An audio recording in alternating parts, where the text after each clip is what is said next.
एक छोटे से गांव में रामदीन नाम का किसान रहता था। उसका जीवन सीधा सादा था, पर मेहनत से भरा हुआ। दिन भर खेतों में काम करता और रात को थका हारा अपने कच्चे घर लौट आता। उसके पास जमीन बहुत कम थी और हालत भी ज्यादा अच्छे नहीं थे। फिर भी उसके चेहरे पर हमेशा मुस्कान रहती। गांव के लोग उसे मजाक में कहते, रामदीन, तेरी खेती से क्या होगा, तू तो हमेशा गरीब ही रहेगा। लेकिन रामदीन इन बातों पर ध्यान नहीं देता था। उसका विश्वास था कि मेहनत और ईमानदारी कभी व्यर्थ नहीं जाती। एक दिन गांव में बड़ा संकट आ गया। लगातार कई महीनों से बारिश नहीं हुई थी। खेत सूख गए, तालाब खाली हो गए और लोग भूख प्यास से परेशान होने लगे। बहुत से किसान गांव छोड़कर शहर की ओर चले गए। लेकिन रामदीन ने हार नहीं मानी।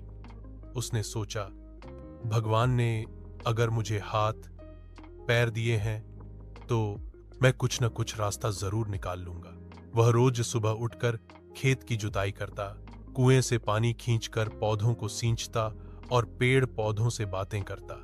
उसका मानना था कि पौधे भी इंसानों की तरह हमारी भावनाएं समझते हैं।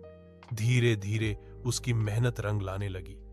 जहां दूसरों के खेत सूखकर बंजर हो गए थे, वहीं रामदीन के खेत में थोड़ी बहुत हरियाली दिखने लगी। गांव के लोग हैरान होकर पूछते, रामदीन, तूने ये कैसे कर दिखाया? वह मुस्कुराते हुए जवाब देता, बस धैर्य, मेहनत और विश्वास चाहिए। भगवान मेहनतकश का साथ कभी नहीं छोड़ते। कुछ महीनों बाद उसके खेत में अच्छी पैदावार हुई। उसने अनाज केवल अपने लिए नहीं रखा, बल्कि गांव के भूखे प्यासे लोगों में भी बांट दिया। इस इंसानियत और दयालुता से गांव वाले भावुक हो उठे।